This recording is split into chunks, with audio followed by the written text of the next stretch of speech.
A long time ago, in a country far, far away, they built a track between two lakes. Hi, and thanks for joining us for round 6 of the Missed Apex Formula Renault Challenge as we journey to one of the world's most iconic tracks, Interlagos, for the final round of the championship. The sounds of Carnival echo amidst the Senate as in a panoply of demanding, diminishing radius turns will require the drivers to go the full Brazilian, silky smooth all the way if they want to succeed.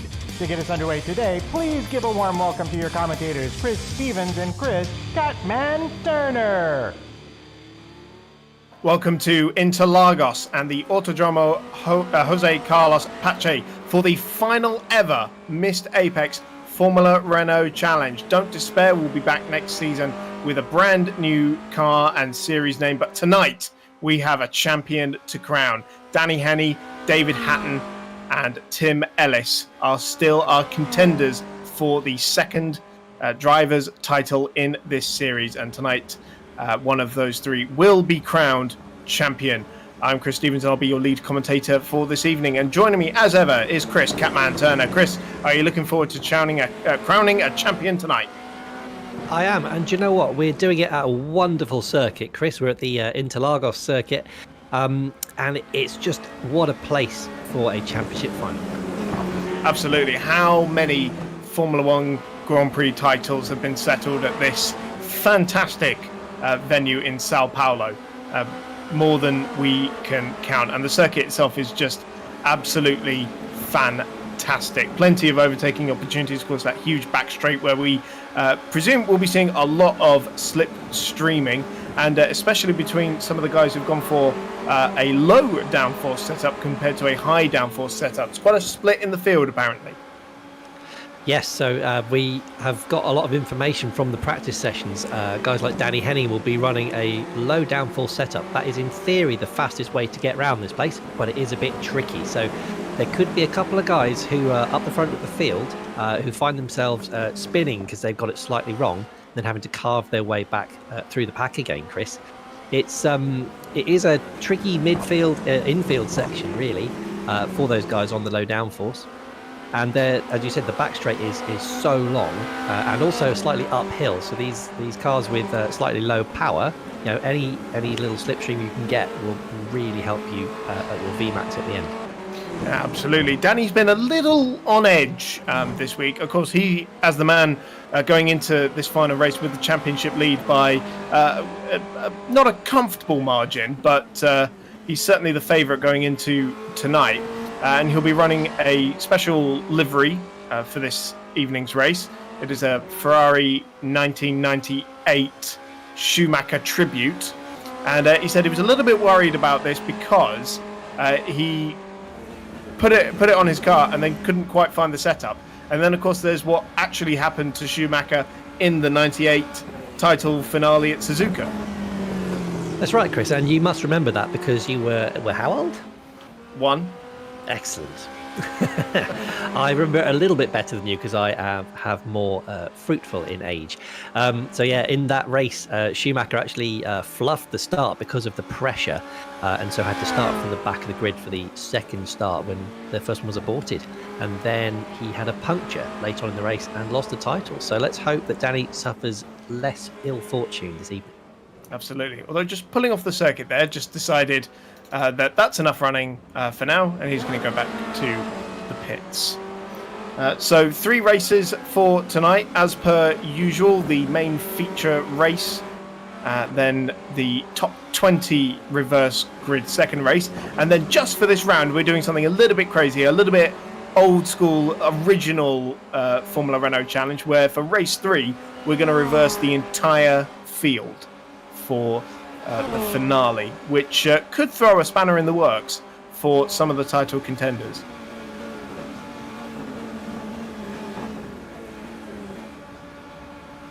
So this Interlagos circuit, frankly one of the best in the world, will be the showdown for this championship. But if you're wondering how we got to this point in the championship, I mean, you've missed it. A really incredible season, to be honest. But we've got a nice little recap to get you up to speed. Season 2 of the Missed Apex Formula Renault Challenge kicked off at the Nürburgring. where Danny Henny and Alexander Dobesberger brawled for the lead in race 1. And this could be Dobesberger's one opportunity to take the lead of the race, and Henny has to let him through. Henny would redeem himself in race 2 as he came through the field to win in the first of the 2 reverse grid races. Here comes Danny Henny to take his first victory of the season. Reigning champion David Hatton took the final honours of the night, sending out a statement that he would not be relinquishing his title easily. Maybe he isn't the absolute fastest guy in the field, but he knows how to put in a damn good lap time and how to navigate the field safely. And here he comes to take his first victory of the season. Hatton was true to his word, as 3 podium finishes at Imola earned him the championship lead. They go into the Variante Alta for the final time. Danny Henny is making his way out of Rivazza corner for the final time and comes across the line to take his second victory of the season. It's underway and Dobesberger leads the field away. If he can make it work, he can! Fantastic manoeuvre from David Hatton. Meanwhile, Alexander Dobesberger comes across the line and takes the victory in race 2 from pole position. Dobesberger's race 2 win kept him in the title hunt. We are away for the start of race 3. But all eyes were on Stephen Williams as he battled his way to a maiden victory in race 3. And once again, Williams has got the run to draw alongside. Is he going to be able to draw clear at Aqua Minerale? Yes, he is! Stephen Williams takes his first Missed Apex Formula Renault Challenge victory. Henny was untouchable in the first race at Suzuka. Danny is not pulling away, he's still within a second at the front. But all eyes were on the battle behind as Luca Harrison took his first podium in the series. Can he get it around the outside and take second place? Yes, he can. Meanwhile, here's Danny Henny to take the victory in Suzuka. While the championship protagonist struggled to get through the field on the high-speed circuit, Brian Boomsma redeemed himself with a stunning maiden win. A masterful drive. David Hatton lost out on any points with connection issues in race 3, opening up the door for fellow title rival Tim Ellis. Drills back up on the curb, but Ellis has made it stick. Fantastic manoeuvre. Tim Ellis takes the lead of the race and is going to come to take his first victory of the season. The championship went further into Henny's hands at Silverstone. Here comes Danny Henny, another victory in the Formula Renault Challenge. He said he wanted to get 10 before the end of the season. He's done it tonight. Hatton was able to take advantage of a timely collision between his 2 title rivals at the start of race 2, however. It'll be side by side. Watch out for Andy Flag. Oh, trumpet, Henny! And it looked like Ellis has come together. That opened up the door for Kyle Power. And here comes Kyle Power around that final corner. His first victory in the Missed Apex Formula Renault Challenge. What a moment. Henny and Hatton went toe-to-toe in an epic battle in the first race at Watkins Glen. Henny moves to the right and Hatton goes to the left. Hatton's out-dragged him by the time they get down to turn 5 this time, and he covers off the inside for turn 5. Henny tries to brave it out around the outside, but just does what Henny has done to him on the previous 2 laps, shows him the curb, and Hatton retakes the lead, with the championship leader just coming out on top to further extend his win record. Just a couple of corners to go, and David Hatton has thrown absolutely everything at Danny Henny. Henny has driven remarkably, but once again, the drama of the reverse grid races struck. One of the cars from the front of the field has gone flying. It was James Marabello, the number 299 car, and there's more contact as they emerge up from the top of the hill of the S's. But absolute carnage, leaving Boomsma to take the win. Boomsma kept it clean and has been untouchable, but Henny struck back in race 3, taking a second victory of the night and putting one hand on the championship trophy. What more can we say about this man? For a third time, it's going to be 2 victories in one night. So ahead of the final round of the season at Interlagos, Henny's advantage over Hatton is 62 points, but just 36 points when the drop scores are taken into account. It's all to play for in the gold driver standings as leader, Basso, Flag and Ward are separated by just 35 points, with the silver class going down between Button and Spanners. So many great moments from these past few races. Chris, do you have a moment that stands out for you across this season? Do you know what? There have been so many. My favourite race event, I think, was Watkins Glen. There was just so much action from start to finish. It was absolutely incredible. Almost equalled there by actually the Silverstone race, where there was a three-way battle for the lead in race 1. I just absolutely loved the precision and the close battles this season have been phenomenal. It's really been incredible to watch a lot of these guys, and with people who do iRacing, it's always a 50-50 about whether you can race someone cleanly, whether they're actually going to give you the space that you deserve, or whether they're completely blind and they're just going to turn into you or run into the back of you. Whereas here, we know these guys will give the respect on track that you deserve, and we get some great racing out of it. Any standout drivers for you, apart from the obvious? Yeah, as you say, apart from the obvious, I think Kyle Power's done remarkably well. He is, in theory, still in the hunt for the title, and he's been a bit of a dark horse, and he's obviously our fastest Missed Apex panelist, so he's done rather well for himself. Dobertsberger, we all know, is very, very quick on his day, and he's not in the title hunt, but he's had a couple of incredible results and good battles. Well, I wanted to ask you about that, actually, because we just saw in the VT, he came out guns blazing in the first race, pole position, great battle with Danny Henney, won the first race, but we haven't really seen that same spark. Obviously, he was taken out on the first lap at Watkins Glen, which didn't help his cause. And of course, he's missed one round, so we have to look at the drop scores to see where he really lies in the championship. But yeah, just not seen that same spark since the first race. No, absolutely, and some drivers are particular specialists at certain tracks, and I guess the thing is, it's easy enough to have one race where you can be on top of your game, on form. To put a whole championship season together is something else, and Danny Henney has been particularly how should we put this? I guess he's been unstoppable. But that being said, with the drop scores, David Hatton is only 36 points behind, and there are 160 points available this evening, so it is by far over. Hey guys. And that's not including bonus points for incident points. We have a wild Spanners in the commentary box. Hey guys, I saw that you tried to get me in earlier. A really interesting practice out there. You're just speaking about Danny Henney. I've been winding him up all week that we're going to create a blockade for him in the open qualifying session, that we are all hashtag Team Hatton. But there's no doubting at all that he's been a worthy leader to the championship. And not only that, he gave Danny Henney a setup to use as well while they were practicing together earlier, which I think shows the spirit of the championship. Yeah, absolutely. Henney's been really, really good at trying to get everyone quick. He's been not only offering setups, he's been offering coaching. And yeah, David Hatton running with a Danny Henney setup tonight, we believe. So he's definitely been a golden force in this championship. Spaz, have you got any other live updates from us from the track, or was that just him leaving the Discord? No, I'm here still. I was saying to Catman a bit earlier that there's a bit of a split in the setups. It's almost a two-class championship, because the ultimate fastest laps here are with a low downforce setup, which is very wild. It takes a long time for the tyres to get settled. But I think if you're one of the top runners, you need that, and you need that to get out of trouble in a pack as well, to defend and attack on that main straight, because there's a lot of toe up that straight.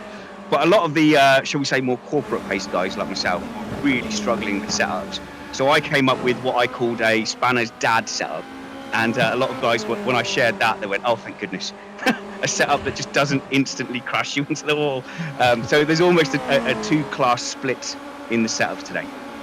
You provided our hot lap for us this week that we're gonna watch momentarily.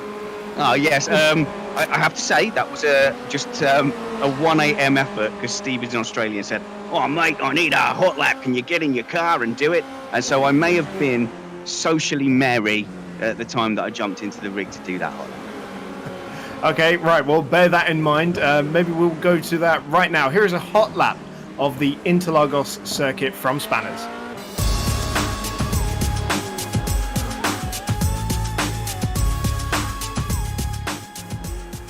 Hi guys, Spanners here. Join me for a pedestrian lap of the Autodromo Jose Carlos Parche, named after, well, Jose Carlos Parche, who was a Brazilian Formula One race winner in the 70s. Now, these were some test laps that I put together for Steve so he could test out his camera positions for the event you're about to enjoy. So don't expect miracles, but this is a fantastic circuit to show you around. It's absolutely stunning in VR, and it produces epic racing. The first corner we approach is the world-famous Senna S's. You need to sacrifice everything on entry and stay much tighter than you'd think, because once you see that second apex, you want to pin the throttle and be flat out all through the Curva do Sol. It is comfortably flat out, however, you do want to make sure you get back on before the grass and avoid a 1x from using too much curb. Turn 4 is a bigger stop than you'd think, and one of the interesting things here is that there's so much runoff that people think they can go off and safely come back on at full speed. You can't. Uphill now towards Ferradura, and then you have to commit to Curva de la Regina. But you do have to commit early to turn 7, pinning the throttle and just hoping you've judged it right on exit. The line is critical into turn 8. All 4 wheels go on the inside of the white line. I said inside the white line, spanners. Then patience on the left, a late apex, but I've really missed that by a long way. Up the hill and spot the apex early. You want to keep your beady eyes on it and take as much curb as possible. It's flat out on the penultimate corner, and then it's all about lining yourself up for the home straight. The entry to the final turn is horribly uncomfortable, but you need to take it to maximize the run up the hill.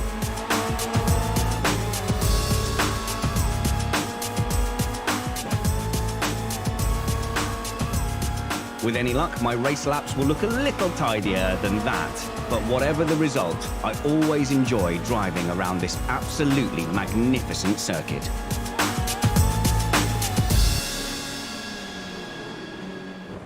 A lukewarm lap from Spanners Freddy of the Interlagos circuit. Of course, you may know it from Grand Prix racing. Totally different challenge in one of these cars, of course, which does not have the same amount of downforce or power of any of the kind of cars you may have seen racing around here. As we're following Alexander Dobbelsberger getting very close with Mark Greenhow. Save it for the race, boys. As for tonight, oh, go on, Chris. I was going to say, do you know what? We do joke about the hot laps being a lukewarm lap, but I think the strength of the field, particularly this year, has been absolutely incredible. It's the amount of practice these guys are getting with the lockdown and virtually having nothing else to do. They're getting rather good at this, Chris.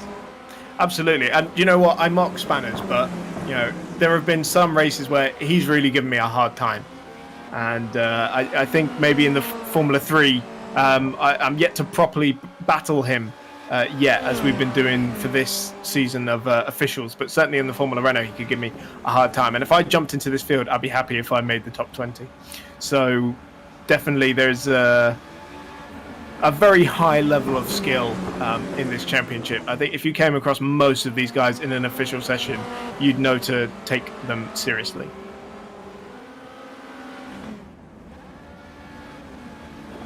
And speaking of high skill level, we actually are joined by our championship leader, Danny Henney. Danny, how are you feeling ahead of the 3 races this evening? No pressure at all? Quite good, to be fair. I've been a bit nervous through the week. Obviously, the livery I'm running is a bit tainted historically, but yeah, I'm feeling all right. I'm a bit between setups at the minute. I've got 3 I've looked at. I'm not really sure which way to go yet. So yeah, even this late in the day, I'm still messing about with the car. Wow, that is late in the day. So there, as we were saying earlier on the feed, there is a few ways to go. Obviously, very low downforce to make sure you can pull away from people or even overtake down that back straight. But then you'll be kind of under pressure in the middle sector. There's not a lot of overtaking opportunity in the middle sector, so surely the fastest way and the best way around is the low downforce. It seems that at the minute, there's for myself, there's nothing between them really. I've gone slightly faster with the lower downforce. But it's a lot high energy driving, should I say, because the rear's moving around a lot. The high downforce, I can put the same times in, but as you say, you make one mistake in the middle sector and you're 3 or 4 tenths down. Yeah, and that's it. And that can be a big difference, particularly in qualifying today. Do you think, how important do you think that pole position in race 1 is going to be for you today? It's important, but to be honest, I've already said to David, as long as I'm somewhere near him, it's the first time I'll probably ever say this, but I'm not too fussed about a pole and a win as long as I finish in front of David. That'll do. It could be 35th for all I care. Well, I think you're going to be a bit higher up than that. But best of luck for this evening, and we'll get your championship rivals in and have a chat with them in a moment as well. Cheers, thank you.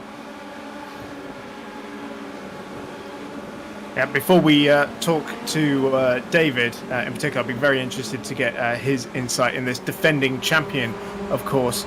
Before we talk to them, though, I should tell you that we have a new iRacing podcast where Spanners gets together with Bradley Philpott, who, of course, is doing a lot of sim racing this lockdown while he's not doing his actual racing. He's been racing in the VCO esports series and will be joining a very good esports team in the not too distant future. So he is definitely an expert when it comes to things on iRacing. And so if you want to know how to get quicker, then this is definitely the podcast for you. And we can play a little snippet for you now.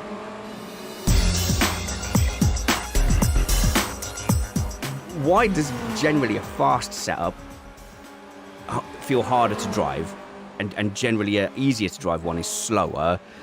Why isn't there just a magic middle? Why can't it be all things? If a setup feels safe, if it feels like you got loads of grip, then you probably could get away with less wing or a car which turns in better. What you don't want is a car that has a completely planted rear end, as an example. Yeah. But that means you're really slow on the straights. It's quite easy to make a setup which feels very safe and you can do consistent laps and get around the track, never being in danger of spinning. But it just means you're giving away time in other areas. A fast setup doesn't have to feel tricky, but sometimes they do. Sometimes the fastest setup is one which is on edge, particularly if you can gain a lot of time on a particular circuit by lowering the wing level. I don't go for a particular kind of setup because I basically just take whatever this week's track setup is. Fair enough. And just say, well, if the person who made this setup can do those lap times, that's what it's capable of, so I'll just drive better. They tell you what laps they did. So on Pure Driving School, which is the service I use, it's one of the two main setup subscription services with iRacing. Not an advert. It's run by Max Beneke, who is the driver with the highest I rating. They call him 10K Beneke, but I think actually he's got 11 now. But anyway, they show you a video of that lap, so you can choose the pro race setup, the qualifying setup. You can look at the telemetry that they achieved when they did their best lap, and you can also watch a lap on board in certain temperatures. So you can see what the setup is capable of. So I don't then go, oh, I reckon I can make that better, I'll tweak it. I go, fair enough, if he's doing those times, I need to just drive better to achieve those times, and then I'll go out and just practice until I can, hopefully.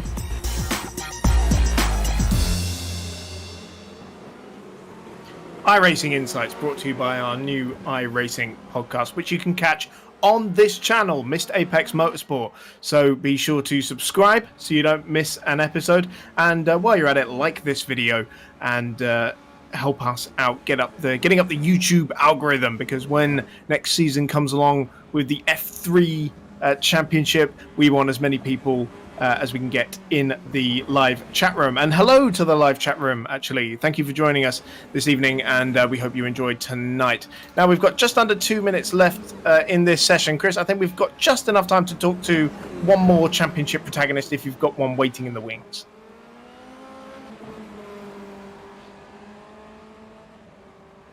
I sure do, Chris. I have hopefully have David Hatton in the room with us. David, how are you doing this evening? You feeling nervous? I'm not nervous at all, actually, given you have to have me down as an extreme outsider to do anything with the championship now. Oh, I don't know. The thing is, you're only 36 points behind, and there are 3 races to go with 160 points on the table. What Danny, is, as we always know, lightning quick. But the problem is, if he gets involved in an incident, you're right in there, David, and you got to really go for it this evening. I rate your chances. Yeah, the problem is the speed of Danny. Basically, he's a good half, 3/4 a second of a second ahead. So I'm going to struggle to get in the top 5, I think, and Danny will probably win the first race, and then obviously the second and third race is a bit more of a lottery. So yeah, I'm not expecting too much, but I'll do my best. Do you know what? I think as long as we're out there and giving it all we've got, then that's all we can ask. And actually, do you know what? Danny is not the quickest guy out there today, so you do have a ray of hope there, my friend. But best of luck for this evening, and keep it clean, and I'm sure you'll be up there somewhere. Thank you. Defending champion David Hatton there doesn't sound all that confident about retaining his crown. But that is the end of practice. And it was Brian Boomsma, by the way, who was quickest in that session. Now we roll into qualifying. It's an open session, and we can already see everybody's chomping at the bit to get out there first. Almost a collision at the pit lane exit. But there's Lucas Raskovitz in that classic JPS colour scheme, leading them out of the field. And Danny Henney right behind him with his title rival Tim Ellis, and James Wingfield close behind. I think David was being very modest there. He was well within the top 10 on that practice session, and he's got a habit of pulling it out right at the last minute when it really matters. So I'm still looking for a top 5 in qualifying for him, I reckon. Often a very humble man, David Hatton, and probably the nicest guy in the world as well to ever compete in a Missed Apex event, and fiercely fast as well. Of course, he's been a regular top contender in our karting events, was on for a podium in the A-Class final at our first event, was the B-Class champion at Rye House as well, if I remember correctly. So he's definitely got the repertoire. As Danny Henney exits the final corner, and he's going to start a flying lap soon. Yeah, we mustn't forget our second class as well. So we've got the Platinum class, which is Danny Henney and David Hatton and Tim Ellis, who are all fighting for honours there.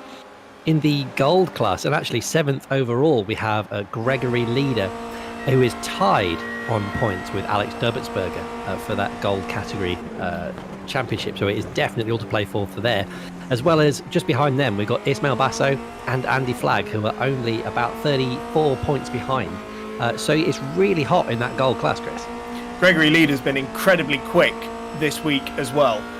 So he's definitely I don't want to say favourite, because anything can happen in the mid-pack and the Gold driver standings, but he's definitely sitting pretty at the moment, so long as he can utilise the speed he has here, it seems.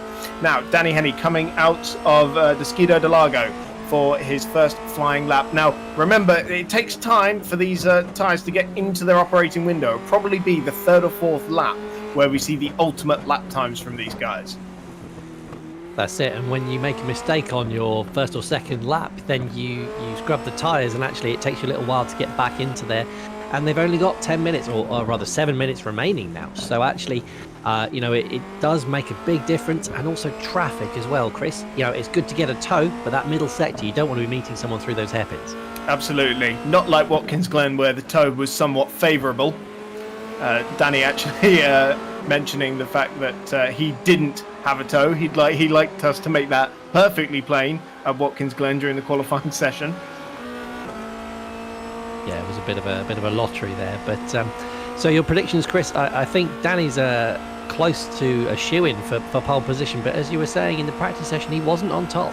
Yeah, Brian's been very, very quick, although both have felt the wrath of the runoff areas and the barriers.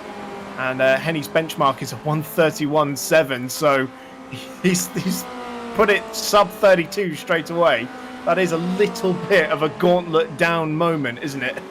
That is a hot pace for your first lap out of the pits. That's it, absolutely incredible. Good half a second ahead of Tim Ellis, his championship rival, and David Hatton popping it in at 0.9 of a second behind. All that being said, Chris, Hannay has put it in the wall, as we were saying, so he's not going to be able to get that crucial 3rd or 4th lap with the hot tyres. He's immediately straight back out. He knows that he's under pressure now. Just coming out of Descido del Lago, and he even messaged me this morning to say, oh, you've got to watch out for turn 4. It's one of the easiest corners on this track to drop it because of the bump on the exit. I suspect he's fallen afoul of that. I wonder if he'll make a last-minute setup change to one of the many options he seems to have available. But of course, as you say now, he's got to wait another 2 laps to get his tyres up to temperature. He had, so this throws pole position right open. You got Ellis and Boomsma 5 and 6 tenths behind, but the problem is that I say Danny's going to have much cooler tyres, much less in that window to get a really decent lap. So Ellis could be in full pole position here. Yep, so this is Ellis's second flying lap he's about to complete now. Currently second fastest on a 32.2. They go tight into that pit lane. It's always really sketchy. I'm glad they changed the rules about that in real life. But Ellis's second lap, I don't think he improved. Still on a 32.2. So maybe he made a mistake down there somewhere or backed off because he was the car behind Henny. So I wonder if he backed off for Henny's incident. Yeah, I think he had to. It was a good second down. It was a 33.3 that second lap for him. So I think this is the one where he's going to really push and see if he can make it round, Chris. Absolutely. Still got Boomsma there in third place, although I don't think he's completed his second lap. Yep, yeah, he's just gone 32.5. So he's 42 thousandths of a second behind Ellis at the moment for a spot on the front row. Andy Flagg has popped it into fourth place ahead of Ishmael Basso. Now, those are 2 names we're used to seeing inside the top 10, but to get that far inside the top 10 with the super quick guys is pretty good. Adam Rosales now puts it on the front row of the grid on a 32.1. I wonder if he had a slip shape super close for the second spot on the grid at the moment.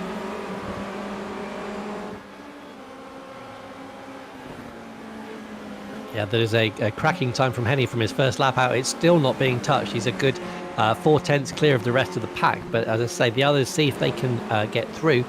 We do, as you were saying, Chris, those gold drivers are really making a difference there. Basso and Flagg doing incredibly well. We've got Harrison up in 6th now as well. And Dubertsberger just put in a lap to come 5th with a 32.3. Absolutely. So still Rosales on the front row then. And Ellis, did he invalidate that lap time? It's coming up with the dash for his last lap, and that usually means his lap wasn't legal. So I wonder if he exceeded the track limits I think he's somewhere. Yes, I think I saw him do it, Chris, at the bottom of the hill. And yeah, just run over that really outside curb where Henny dropped it. I think he had to go a little bit wide and prevent himself from going off. Hatton on the front row of the grid, still 4 tenths adrift of Henny, but crucially in a top position, front row of the grid for now. Still 3 minutes left in this session, so probably 2 more laps in for these guys, maybe 3 if they just cross the line. That is absolutely crucial for Hatton. He was saying that he didn't rate his chances. A P2 is absolutely incredible for him this evening. If he manages to keep that front row slot and just slot in behind Henny, then he's got a real chance, as with the reverse grid races this evening.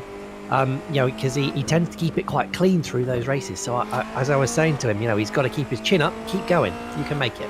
We've seen in the last 2 rounds, Danny Henny has been involved in a stark collision during the reverse grid race 2, and Hatton has kept it clean. It's been where he's been making up his points recently. So Henny's had him on ultimate pace, but Hatton's been the one keeping it clean, and actually has gained 15 points on him in incident point bonuses. Of course, every time you go off the track or you have a collision, you collect incident points. There are bonus points available for not picking those up. Yes, and Chris, just a bit of an update from the track. We got Danny Henny, who has again dropped it and put it in the wall. So he is back with only 1 minute 53 seconds left in the session. He's having to come back out of the pits again. So I don't think he's going to be able to improve. Well, he'll get 1 flying lap, so it'll be the same conditions that he set his best lap time on. If he still gets the pole position, despite so many incidents, Hatton has improved his time, but not position. He's on a 32 flat now, but still more than 3 tenths away. But Boomsma has now just put it on the front row of the grid, a 10.5 behind Henny. Hatton's improvement was crucial because we had Rosales and Dubertsberger also improved their time to be within a few hundredths just behind Hatton. So it's absolutely incredible, really, that these guys are so close over such a long lap in these cars. Absolutely. I mean, what is it at the moment? 1 second covers the top 15 cars. Yeah, So, that's it. It's a good second, and also, even behind there's hundredths separating them all the way down the field. We've got Spanners ready down in 26th place, and he's only 1.6 seconds off the pole position, and he is actually just a very, very minute amount away from Matt Trumpets. He's just in front of him, so there's a good inter-podcast battle going on there. So Henny is about to start his final flying lap. Ellis has just come across the line as well. So Henny's got Edward Shelley for close company as well. And Shelley presumably has got hot tyres and actually might fancy a run at him. He'll be punching a nice hole in the air for Shelley to drive through as well. So he'll be getting a slipstream as well. Luca Harrison has popped into third place, pushed his Hatton down to fourth. I think he'll still take that if that ends up being our grid. But of course, one more lap to come from these guys, and the checkered flag is almost out. I was just watching Hatton, Chris, and he's made a mistake into turn one. He got a great slipstream down the start straight, so I thought he'd be on for a good lap. But then he messed up his braking into turn one, ran wide. So I think this is him not improving, and he's down to fourth. Ellis has dropped it at turn 4 as well, so we're definitely not going to be seeing an improvement for him. He's currently in 9th, and it will get no better for him at the moment. So it's all going to come down to Boomsma, Harrison or Hatton to see if anybody can dethrone Danny Henny despite his one lap time on the board. And I'll tell you what, he's actually catching James Wingfield as well now. Might get a little bit held up as Wingfield falls off the road up at Bico de Pato. I don't think that held him up too much, so he might still get a decent lap time in, but I don't say, oh no, he's dropped it at Zheng Xiao. So it will be no improvement for Danny Henny, but will it even matter? Where is Brian Boomsma? He is coming through turn 9 now, and this will be his final lap. So I think he has also just come out the pits though. Certainly he seems to have had an incident somewhere down in the session, I think. Hatton is just down the start finish straight. He's going to cross the line. Let's see if he can improve his time and get up from fourth. He's come into the pits. So no, that's no improvement for Hatton either, Chris. So we'll get no better than fourth place for him. Here's Brian Boomsma. Can he snatch pole position at the last possible second? No, he is also coming into the pits. So it is Danny Henny on pole position once again for the finale, despite a number of issues, but seemed like everybody else seemed to have their own problems as well. So it will be Boomsma on the front row of the grid, Luca Harrison and David Hatton, the reigning champion, in fourth. Oh, do you know what, Chris? I'm out of breath. That was one of the most exciting qualifying sessions we've had all season. If the races are good like that, I think we're in for a good evening. Some cracking qualifying performances as well for Andy Flagg, Adam Rosales, Gregory Leader as well. Don't forget that gold driver battle. That's going on right in the thick of the action in the top 10. Dobertsberger in 8th. Tim Ellis down in 9th place. He'll be wanting to pick up some places from there. Stephen Williams in 10th place. Kyle Power, the head panelist in this field, in 11th place. Shelley got up to 12th there in the end. Basso, Julesma and Watley is the top 15. And so now we're just lining up on the grid. Any predictions for this one? Less a prediction, more an observation, actually, Chris. Do you know what? Last season, when David Hatton took the title, we were all saying that he was the super quick one and that Sam Harper was the consistent one, whereas now it's completely changed around. I can't believe that, because it just shows that actually the strength of this field, that we're considering David Hatton to be the consistent one. Absolutely. Seems to have turned on its head, but it will be Danny Henny in that rather smart Ferrari 98 Tribute, all red on the front row of the grid. The orange and black native colours for Brian Boomsma. Luca Harrison in the all white in third position. David Hatton in that very familiar black and lime green big number 1 on the front hand side of his car. And today may be the day he relinquishes that number 1 slot. Remember to look out for Flagg, Rosales and Leader, their gold driver battle. We're going to get a great view of it off the start line as well. But 9 laps ahead of this Interlagos circuit. And of course, some of these guys are starting on an incline. Yes, it's an incredibly hilly circuit, this one. And that can actually, as I said, in Formula One, it makes less of a difference. But with these cars, they have a lot less power. So where you start on the grid can make a difference, Chris, as we go to the lights. Yep, just a few short seconds away from the start of the final round and the final ever Missed Apex Formula Renault Challenge race. The lights are up and we're about to get underway for the championship finale. It's the green flag, and Danny Henny gives a puff of smoke from his rear tyres, gets a little bit of wheel spin, although Boomsma has not got a good enough start to challenge him down into turn one. It's Harrison trying to go around the outside into the centre S. Is he going to get him into turn two? No, Boomsma closes the door, and it's as you were for the top four. Boomsma's got a great launch coming out of turn three here. He may well challenge Henny down the Retroposta, and by the time they get down to Skido de Lago, half the field's gone missing. I think there's been some sort of incident down at the centre S. Henny closes the door on Boomsma and retains that lead. There's that bump we were talking about there. See Henny's car just buckling a little bit under the pressure. Boomsma got a great drive out of Skido de Lago though, and he's going to be on the outside of Ferragura. Be a brave man who goes around the outside there on the first lap, but he's trying it, and he knows that Henny is the man going for the title, and he thinks he may well get him to yield on that, still trying to go around the outside, but Henny holds it firm and keeps the lead. All this keeping Luca Harrison and David Hatton in close proximity. That's it, and Harrison and Hatton has just had a lunge down the inside, from Rosales, and actually Rosales has got alongside. He hasn't quite made it because he hasn't got the inside line for the next corner, but he's under a lot of pressure, Chris. Side by side through Magulio on the opening lap is definitely a sketchy affair, and he'll be under massive pressure out of Zheng Xiao as they come out of the final corners and back onto the pit straight to start lap 2. So still Henny who leads, a slender margin to Boomsma. Luca Harrison, David Hatton coming under big pressure from Rosales now. Boomsma going to the outside into the centre S. Draws a bit of an overlap, tries the outside line once again, going to get the inside line for turn 2 this time. He's done it.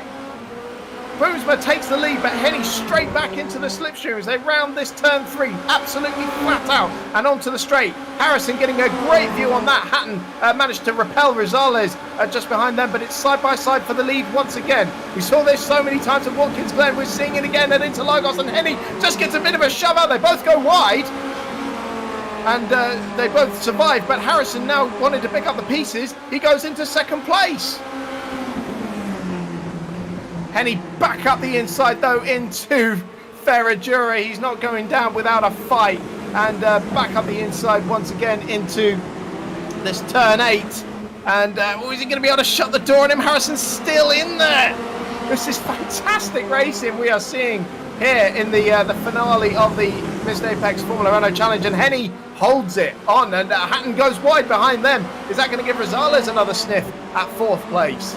Yep, he had to go wide because Rosales locked up on the inside and tried to make a lunge, and actually he saw that coming and let his braking go. Henny out wide, and Harrison goes through into 2nd place. That could be a mistimed move though, because Henny's going to get a great slipstream, and we think they're both running this low downforce setup. So Henny's not going to have too much of an advantage in terms of straight line speed apart from that slipstream. Harrison covers the inside, and it's going to be Henny going down the outside. He told me he's been practicing this one all week so that he can nail him around the outside. Henny has got into him! The 2 championship contenders have come together at turn 1! I don't believe it! I'm absolutely speechless. I don't believe it! So yeah, that was Hatton just completely got his braking point wrong, locked up and had no option but to slam into the side of Henny. Henny is miles back. Hatton has managed to regain a little bit better than him, but that has absolutely thrown the title wide open, Chris. 12th and 14th at the moment, so Hatton's continuing in 12th. He must have front wing damage. He does. I think he's going to have to come into the pits. Henny, surely, as well. So he's there holding 14th for now. Going to have a good look at his car. I can't actually see any visible damage. I think from the onboards, David's wing is good, Chris. I think he somehow managed to get away with that. I think he hit him with his front right wheel. It's whether we got into suspension damage that's causing any handling issues for him. Meanwhile, back at the front, we got Derbertsberger and Flag having a ding-dong battle. They are side by side, coming down the hill. This is unbelievable. I cannot believe that happened in the final. The leaders have come together. Boomsberger and Harrison. Dobbelsberger leads. I don't believe this is meant to. They're definitely giving us a send-off for this car. Get careful. It's got to do another 2 races yet before we can set it on fire at the end of the night. Here comes Flag into the first corner. The inside not. Oh, he's shown his nose, but he's not made it. That's put Derbertsberger. No, he's managed to keep it to the apex, so he is currently safe. Then we've got Derbertsberger followed by Flag. Stephen Williams, where's he come from? Up into P3. And then we've got Gregory Leader, our Gold Championship leader, is in the best place in 4th, with Carl Power in 5th, right behind him. So don't forget, Flag is also going for that gold driver standing. So this is an open opportunity for some of the gold drivers to come and snatch a good result. So Ellis is the man who could. We said he was the outside chance going into this one, but with the way things are going at the moment, he's in the prime position. So he's in 6th place, coming under pressure from Edward Shelley, though. He needs to be further up to take advantage of this. Yeah, massive pressure from Shelley and also from Drillsma as well, just behind. Those two are going to cause him real problems coming through the middle sector. So there's an almighty train of cars going on at the moment. 4 seconds covers the top 10 at the moment. And Dobbelsberger just eking out a little bit there, about 6 or 7 tenths. That should keep him safe from any slipstreaming opportunity from Andy Flagg. It could actually be Williams who tries to pick up the spoils, although Leader's close behind him as well, looking for a spot on the podium. I'll tell you, the 2 championship contenders are coming back through the field. They have stayed out, so if they do have damage, they're just sort of dealing with it at the moment. Hatton knocking on the door of the top 10. But meanwhile, there's Williams having to go defensive against Leader. Leader trying to get himself onto the podium, and he runs very deep into the first corner. Going to get it slowed down just about, but he's dropped it out of turn 2, and that is the gold championship leader at the moment. Don't forget, so a wonderful opportunity for his rivals to capitalise on that. Yes, you've got Dobbelsberger now in the lead, so he's going to take a massive hike in that championship. That also puts David Hatton up into P10 with Danny Henning just behind him, a couple of seconds behind in P11. So those guys, despite that massive incident, have done remarkably well to keep it on the up in the points still. Boomsma coming through the field as well. He's in 8th place at the moment. I haven't seen Luca Harrison. I presume he's gone into the pits to fix his car. Probably came off worse in that collision that was down at Zhongshao a few laps ago. 29th position, I'm being told, and Boomsma getting some side-by-side with Drillsma. He's now got Hatton all over the back of him as well, and actually Ishmael Basso has got between him and Henny.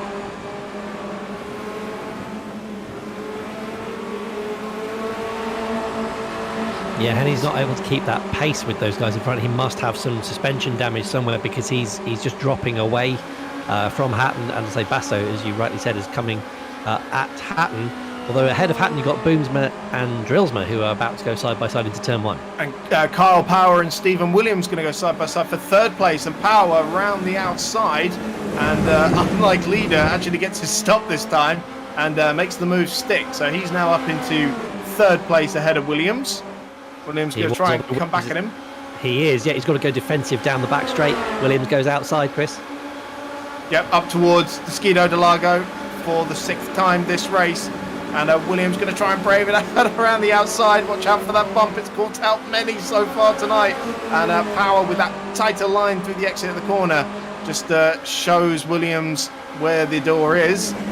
Oh, Williams back up the inside into Ferradura.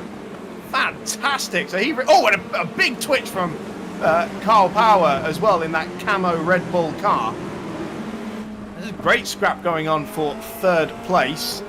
He is, and don't forget Carl Power. His VR system broke, so he's a flat earther this evening. So he's maybe giving Williams a bit more room than usual, but he's still doing remarkably well in those wheel-to-wheel battles, Chris. Williams got to be a contender for Rookie of the Season. I would throw Luca Harrison into that mix as well, but Williams done a remarkable job in his first season of racing in this championship. Oh, do you know what? I don't see Stephen Williams as a rookie anymore. Do you know I was going to say that, but technically he is. Technically, you know what? Him and Carl Power actually had a fantastic battle that we both commentated on in Buckmore Park in real life last year in the karting. That was just incredible. So to see them back on track is just phenomenal. Oh, so that being said, Williams makes a bit of a lock-up. He gets away with it, but that does give Ellis and Power a bit of a run on him down the back straight towards Interlagos, Chris. Yeah, although he's edged out throughout the rest of that centre S, and actually Power under pressure from Tim Ellis now for 4th place. Shelley and Dronsma very close behind as well. They're battling away. Flag is also closing on the lead. Yeah, I'd say Flag is closing in on the lead. He's now only 1.4 seconds behind, but we are on lap 7 of 9. So does he have enough time to catch Dobbelsberger? Last time around, they both did 32.5s, and Dobbelsberger's best lap is 0.3 quicker. I don't want to say Dobbelsberger's got it done, but you know, 1.3 seconds not a big advantage. So we'll watch that unfold over the remaining 2 and a bit laps. And this battle for 3rd place, though, is absolutely cooking. Look at the train of cars behind Stephen Williams. This is incredible, and of course that incredible battle they had at Buckmore Park, also involving Alex Van Gien and Bradley Philpott in one of the heats, and Carl Power also had a phenomenal scrap for the A-class final podium as well, which if I remember rightly, he just missed out on. Sorry to interrupt you, Chris. Drillsman just went wide, and that's put Hatton up 1 place, and he's actually going around the outside of Ed Shelley to get up to 6th place. This is crucial for his title because Danny Henney is still stuck back in 9th behind Basso. Power and Williams side by side once again, and Power does get the move done once again. We saw this last time round, and Williams came straight back at him into Desquido de Lago, and we could see the same thing again. Power goes defensive. It's a carbon copy of the last lap. He was able to make it around the outside and up on the inside of Ferradura. He doesn't need Ferradura this time. He's outbraked him around the outside of Desquido de Lago and reclaims that position. And Tim Ellis waiting patiently in the wings for his opportunity. We say Danny Henney has dropped back a little bit. He's now actually only 1 second behind David Hatton. So there's still not going to be a big point swing between those two, or even between Ellis really, because he's 2 cars up the road. It's a remarkable commandant drive for him. Hatton putting massive pressure on Shelley into this what will be the last lap coming up, just coming down the hill, and I think realistically Hatton may well get him into this final lap, which, as I say, every point counts in the championship, Chris. Absolutely. So Dobbelsberger about to come across the line to start his final lap, 1.5 seconds clear of Andy Flagg, so a mistake-free lap should secure him victory in race 1. All eyes on 3rd place as Stephen Williams and Carl Power do the dance again, and Power went to the outside, looks to the inside, goes to the outside again.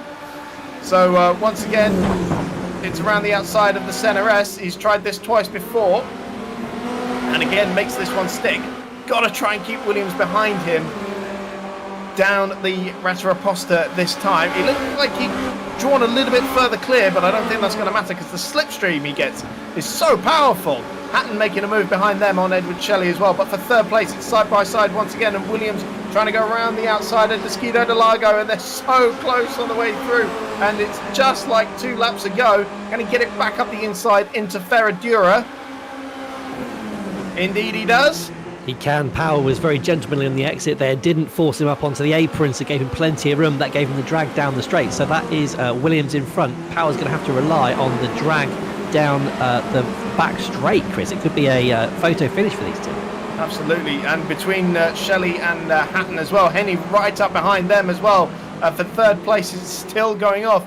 Hatton, Power could try and force Williams into a mistake, but he's only got 1 corner really remaining.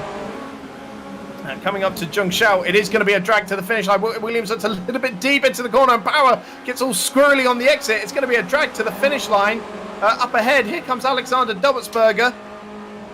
He's going to claim the victory in race 1. Andy Flagg, phenomenal 2nd place. And for 3rd, it's going to be Williams. Just is it on the line? Power's super close. It was Williams only just by 64 thousandths of a second. And Tim Ellis in 5th place. crucially, Chris, I think Danny Henny managed to get Hatton to the line. He has, by a 10th to 7th place.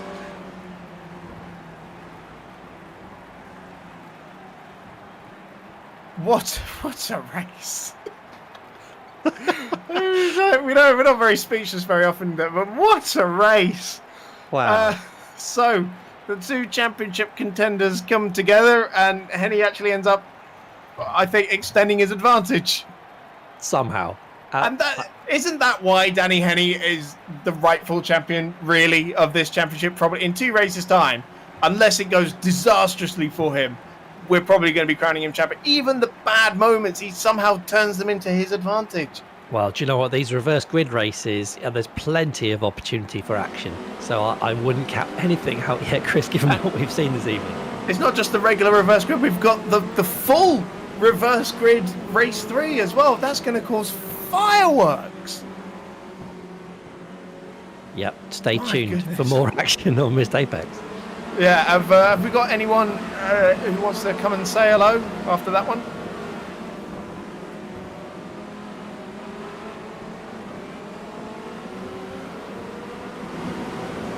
So I'll just give you the grid actually for race 2. So it's our favourite reverse grid pole man, John Cox, who's going to be on reverse grid pole for the next one.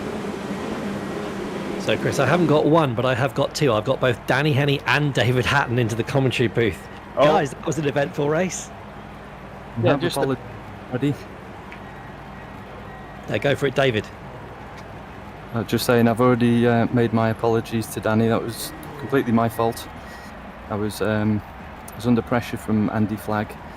I thought I braked just at my normal point, but I just went skating off into Danny. So a bit of a disaster, that one. Oh, do you know what, though? We loved watching it. And Danny, what was your viewpoint on the rest of the race trying to catch back? Did you have any damage? Yeah, the car was pretty much crumpled afterwards, so my steering was hanging to the left slightly, which was compromising me through the infield. But yeah, it was all right. Stuff happens. Like I've just said to Dave, we all make mistakes now and again. So he gave me the place back at the end. So like I say, where everybody else wins and that don't really affect myself and David. But yeah, it was certainly an eventful race. It's certainly not the start to the night I was looking for, put it that way. I told you this livery was painful. Well, I tell you what, for the first time in this series, you made Chris speechless. So well done on that. Good luck for race 2 and 3. Thank you. Great camaraderie between our championship rivals, and that is Missed Apex Esports in a nutshell. Don't go to it. We'll be right back with race 2.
Welcome back to Interlagos, where we're about to get underway with race 2 from the season finale of the Missed Apex Formula Renault Challenge. It's the reverse grid race, and it's our, I almost want to say, the most common reverse grid pole position that we've seen all season. It's John Cox who will be heading the field in this one. But we're going to talk a little bit about what we just saw.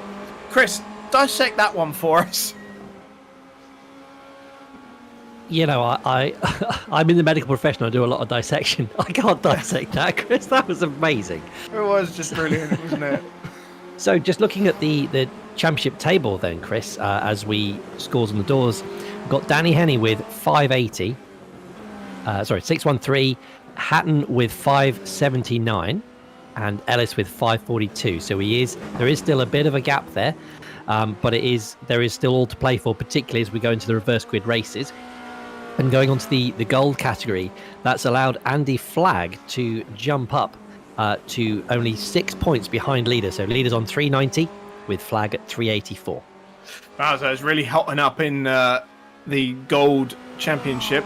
I knew that would be something to watch for this one. It's been cracking all season. And of course, up at the front of the field, not much of a point swing because the three contenders actually were quite close together on track in the end. Yeah, despite all the incident, they finished only a few places apart from each other, and you know, with such a large field with points going all the way down, you don't get as much of a spread between the positions as you would do in other series. Absolutely. So, race 2 coming up in a bit. Cox on reverse grid pole, as I mentioned. It will be John McClintock on the front row with him, and then our very own Matt Trumpets heading up the second row of the grid. John Lang in fourth. Miguel Morland and Barry Kemp, that'll be your top 6. I'll be able to give you more of the grid when they actually start lining up. And don't forget, this race is going to be setting the race 3 grid as well, but it's going to be the full reverse, so long as you haven't been lapped more than 3 times. There's a little asterisk in there. So joining us in the commentary box is Spanners. We had a very interesting race one up here in the commentary box, Spanners, where the 2 title contenders came together. How was your race?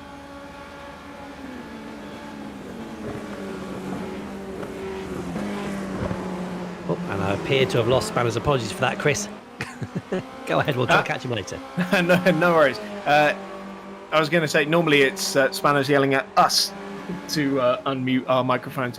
Funny to have it the other way round for once. So we're just in the warm-up session at the moment while we get the second race set up. So we'll be underway shortly.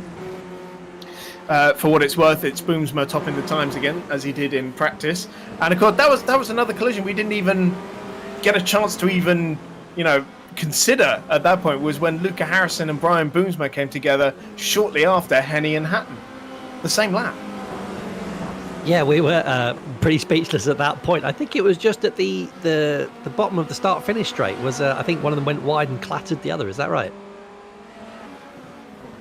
Yeah, certainly it's worth going back and dissecting that one.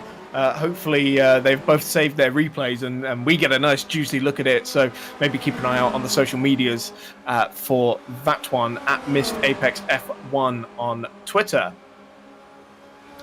And, of course, the edited version of this will come out this week or next week, and you'll probably get a much better view of it then. 60 seconds, I'm being told, until we grid up. So everybody in the session and ready to go.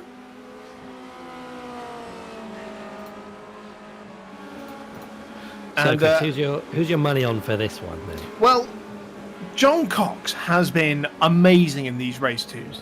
Usually up at the front of the field, usually gets himself into the lead and defends to the hills. And we've seen him getting into a few scrapes because of it. Silverstone comes to mind, Imola as well. I think there was another one in there that I can't quite fully remember. So no doubting his speed once he gets up to the front of the field. And I've gone wheel to wheel with him. He knows how to defend a corner. But sometimes it doesn't pay off fantastically for him, as we've seen. It's certainly been an exciting race, and then we've got obviously our championship contenders trying to fight their way through the field. Plenty of overtaking opportunities on this circuit, but they've got to keep it clean.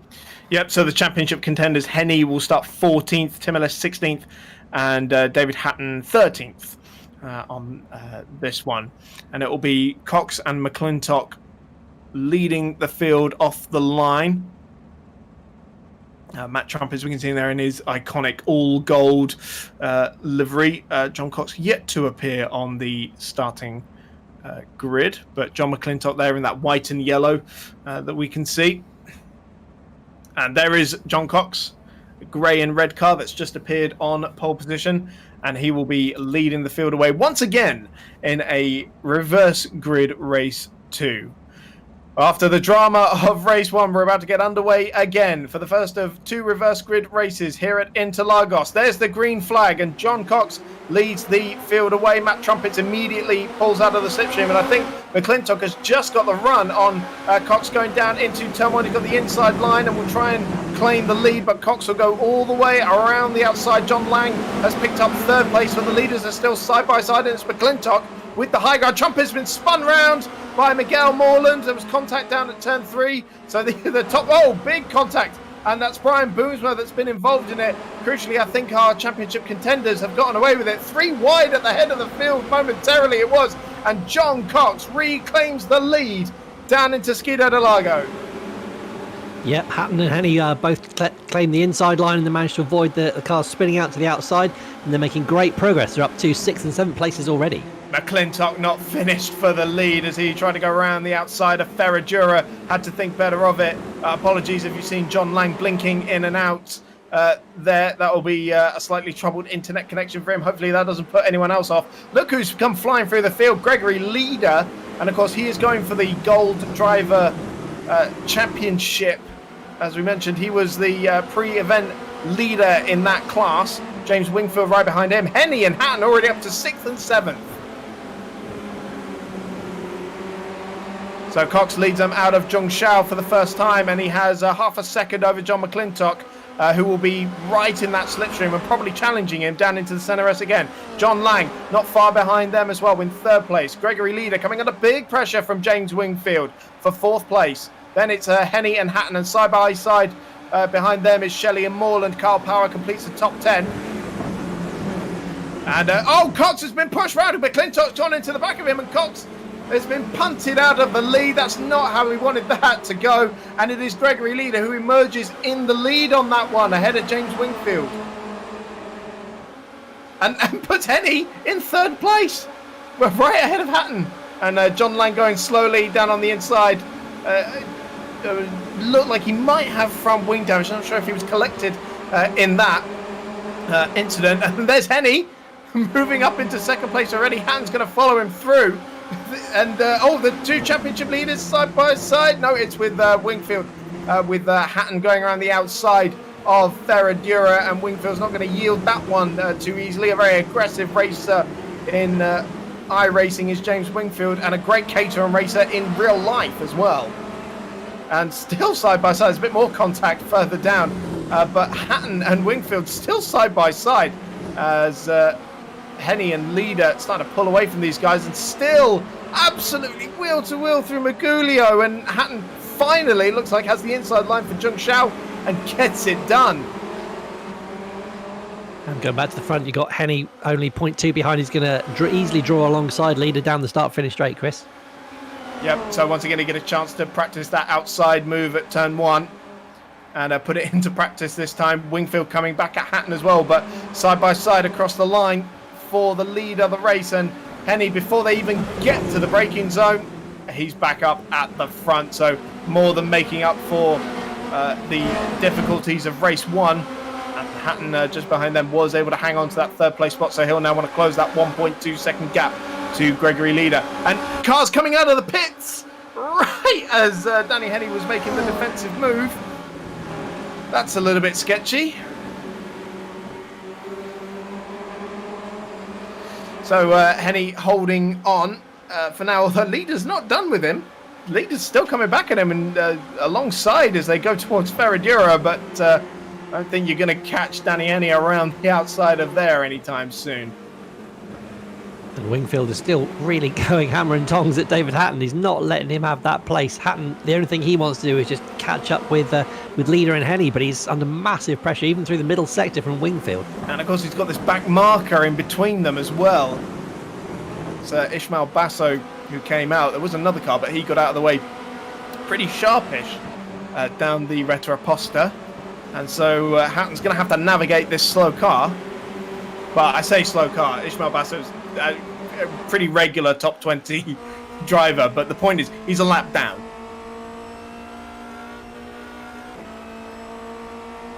Wingfield's now given Hatton a bit of a breather because Shelley is right on his tail coming down the start-finish straight, so I think Hatton has got the job done here as Shelley goes onto the outside of Wingfield into turn 1. And Hatton navigates the slow car, and Shelley around the outside into 4th place. Oh, going to get it stopped! Trying to also go around the back marker, and Wingfield came back at him. Henny is bolted. He is 1 second clear already. Now, Hatton, meanwhile, looked like he was slow through the centre S because Wingfield caught him at a rate of knots and is going up the inside into Skidoo de Lago and could well reclaim that podium place, although Hatton squeezes him up on the curve, runs wide on the exit, and once again, these two are going to go side by side. And a late change there up onto the inside, but no way through into Ferradura.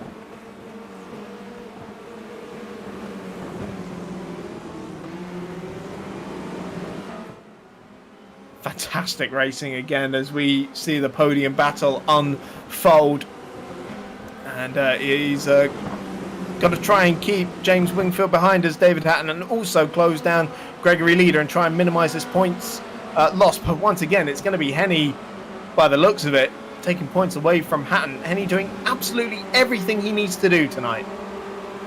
That's it, Chris. But if they finishes like this, the championship is still alive going into race 3. There will be a 42-point gap between Henny and Hatton coming into race 3 with 50 points available for the win. So it would take a bit of a problem for Henny, but it is still mathematically possible. Yeah, of course, don't forget the bonus points as well. Incident-free races will get you bonus points. And that's partly how David Hatton has managed it. Oh, Wingfield has dropped it on the braking into turn 1. He was in 4th place. Hatton's dropped it in turn 3 as well, and he's just gathered it up and kept out of the barriers, but he's lost that podium place to Edward Shelley. Could well lose another place to John Lang as well. Here comes the pack chasing him down now. Carl Powell right behind them as well. You can't rest for a moment in this championship. No, and he'll also have cooked his rear tyre, so Kyle Power is still on the outside, and I think he's going to get him because he'll have the inside into the next corner, Chris, so he's lost yet another place. Yep, and Hatton probably doesn't feel like braving it around the outside there. Andy Flagg and Dobertsberger next in the queue, and Tim Ellis coming through the field as well. This is not the way David Hatton would have hoped tonight was going to go, and he is the outgoing champion at the moment, and well, you've got to say he's not going down without a fight. No, that's it. So Hatton, if Henny wins, Hatton needs to finish P7 or greater to keep his title challenge alive.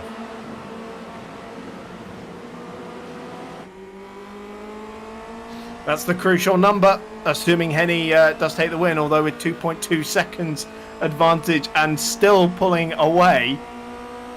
It is very likely that that will happen unless he makes a mistake somewhere. And we have seen that from him so far this week, so don't count anyone out. So what can Hatton do about this traffic now? Going to try and reclaim his podium position. He's got a very lively Kyle Power in front of him who is trying to get round John Lang. I think Hatton's just got to keep his nose clean, but he really has to go for it. He has to get up onto that podium places to have a realistic chance in race 3. With John Lang blinking right in front of them as well, it's going to make him a tough car to pass, really, because it's so hard to actually judge when you can overtake a car that is flickering in and out of existence. And Flagg behind has actually got on the outside of him. Oh, fantastic! Opportunistic! Can he make it work? He's got to try and slot his car into a gap. Hatton trying to squeeze it up on the inside and actually forces Power wide as well. Flagg goes off the circuit. And Hatton out wide again, but he has just held on to that one. That was opportunistic stuff from Flagg. It's just a pack race now, isn't it? Oh, this is fantastic. It's more like NASCAR than single-seaters. But Yeah. I think this drag down the start-finish straight is going to be crucial for these guys. So they are so close together.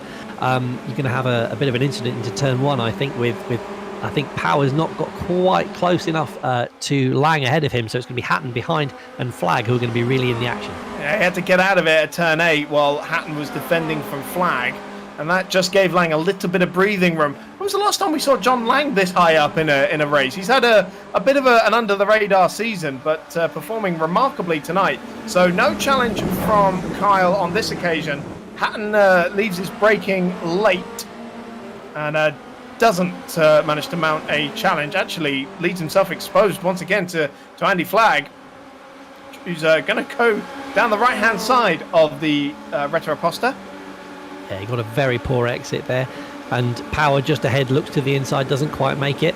Flag's made it round the outside into the Skido de Lago, and that's another place lost. So he's in 6th place now, and he needs 7th to keep the title alive. And John Lang's got 2 laps to keep Carl Power behind him to get, I believe, what would be a maiden podium position, Chris? For John Lang? Yeah, I think so. He has had 2 podiums. Has he? Last season, if I remember rightly. None this season, I believe. It's certainly been a while since we saw him up on the podium as Rosales and Dobertsberger doing battle behind them. And Rosales lights up the rear tyres and ends up meeting the grass and drops a few places behind them. And so while Dobertsberger was defending, that's actually given Hatton a little bit of breathing space, but not much. 0.6 of a second. And Ellis, another title rival as well, in close proximity. And Carl Power, once again looking at John Lang, and has he done him this time? Yes, he has. Round the outside, under braking into turn 1. Lang was flickering in and out on our screens, but that was not going to put Carl Power off. So now he's got to hope he can try and keep him behind. And what's worse, attacking a blinking car or defending from a blinking car? This is the reality of esports, unfortunately. It's just one of those things you've got to deal with. So that's 3rd place for Kyle, who is now on course for his 4th podium finish in the championship. And Lang and Flag going side by side. Flag now rounds up John Lang and moves himself into 4th place. So Lang going backwards, and David will hope that he's the next car to round up. And he is indeed down into turn 8, gets it done straight away. Dobertsberger through as well. So that's a little bit more breathing room for Hatton in terms of the championship. I'll tell you who's got a lot of breathing room, Chris. It's Gregory Leader in P2. He's 4.5 seconds behind Henny, but 5.5 in front of Kyle Power. And don't forget, he is our leader in the gold class. So this is going to be, if he can keep it on the road for the last couple of laps, this is going to be a fantastic result for him in the championship. Yeah, absolutely. Dobertsberger, though, is going to fancy a run at Hatton, though. He's very close. And this is going to be a challenge for 5th place, side by side down the straight. It's Dobertsberger on the outside in that black and white Ace of Spades car. And under braking, going to go all the way. Oh, he's squeezing him up on the curb.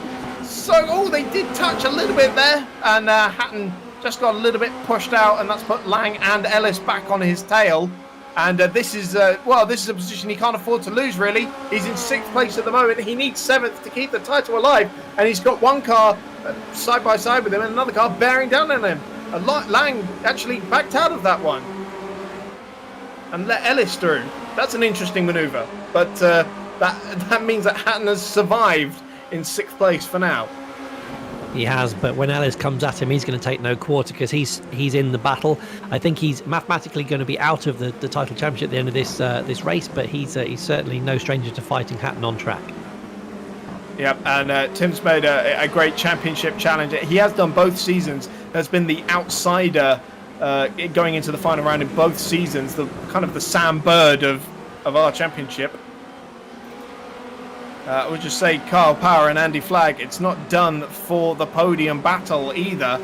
And this is the final lap, so Danny Henny is about to come across that line and claim yet another victory and puts one hand on the trophy for the title. It's going to be Gregory Leader in second place. For third, it's the drag to the finish line. Kyle Power and Andy Flagg. It's going to be yet another photo finish as Flagg pulls out. He's done it! Oh, just!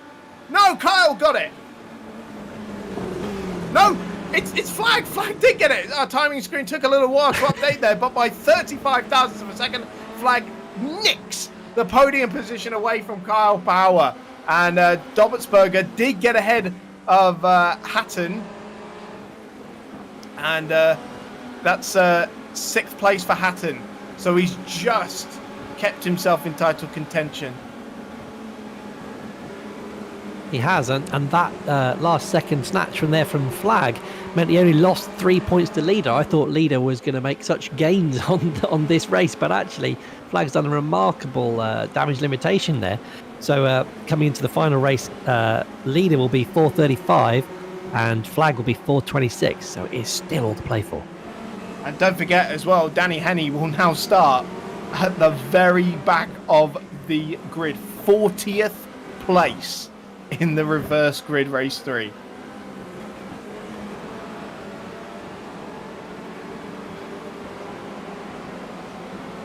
So Danny, a fantastic race win there, but that does mean, as Chris was just saying on the commentary box, that you're going to be starting in P40 for race 3. How does that make you feel?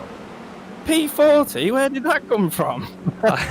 You didn't read the pre-race document. So in the final race, all the positions are going to be reversed. So you're going to be starting right at the back. Oh, that sounds like fun, to be fair. I don't think I'll be winning the race, but I'll give it a bloody good go. Well, the gap between you coming into the final race will be 50 points. So there is, in theory, a mathematical chance if David wins and you score 0 points. So if you DNF, you may still win. That suits me. I'm going to kitchen sink at it then. Good luck for race 3. Cheers, thank you. The championship finale is just a few minutes away. Don't go anywhere.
Welcome back to Interlagos, where we are soon to be underway for the final ever Missed Apex Formula Renault Challenge race. And Chris, shall we take a moment and just reflect and pay our respects to this fantastic racing car that has served us so well for 2 seasons of phenomenal racing?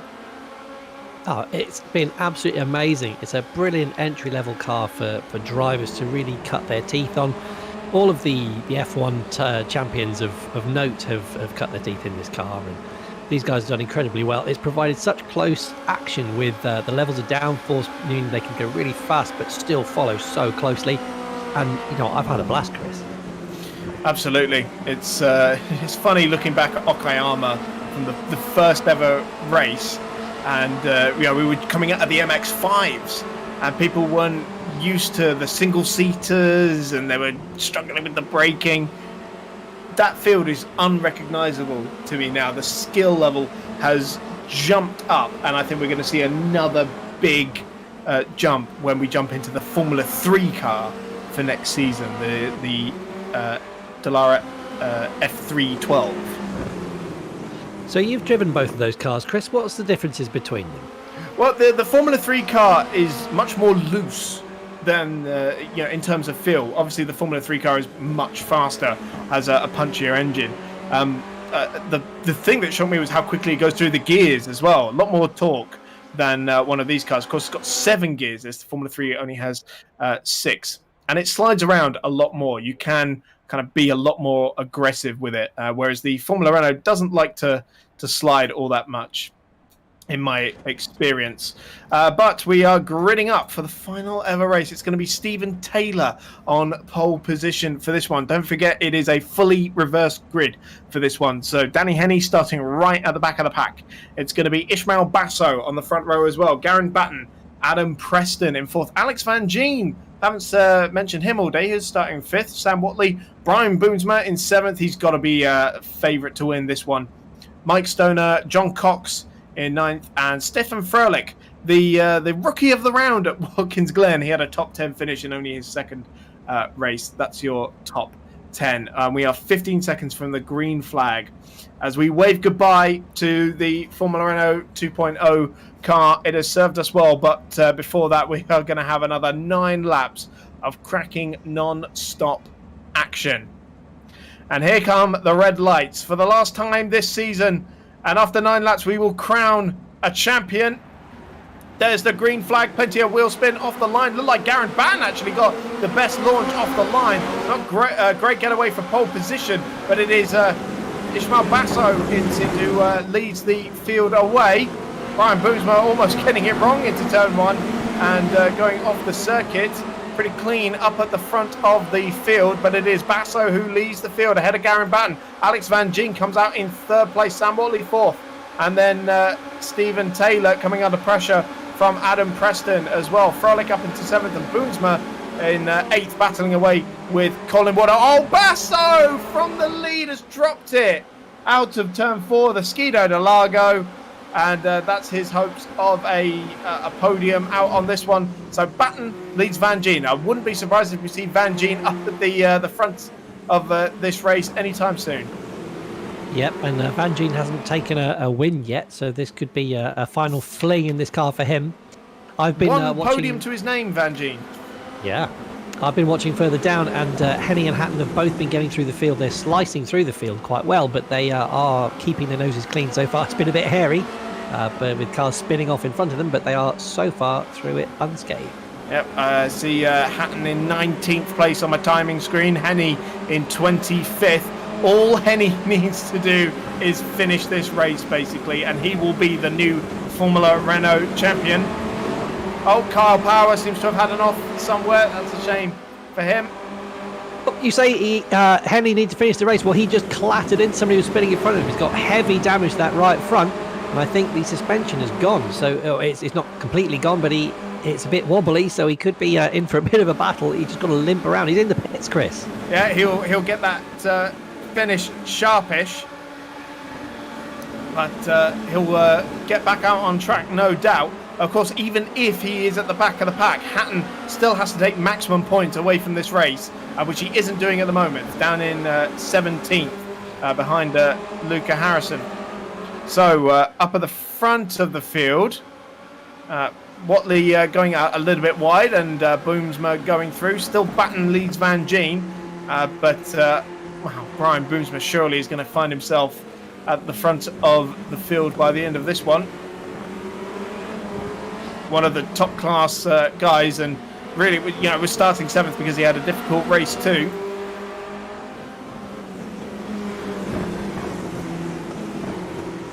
I was just watching on board David Hatton. I think we could get a replay of that in the edit. But Hatton made an absolutely amazing save coming round down the bottom half of the circuit. He just got it completely sideways, but somehow managed to collect it up again. He is driving there for his life, Chris. Boomsma about to take 2nd place away from Alex Van Geen. Got a much better run out of Jung Shao and is past him before they even get to the pit straight. So Boomsma up into 2nd place. Van Geen might well come back at him, but Boomsma clearly the quicker car at the moment, and that is 2nd place for him in that orange and black car.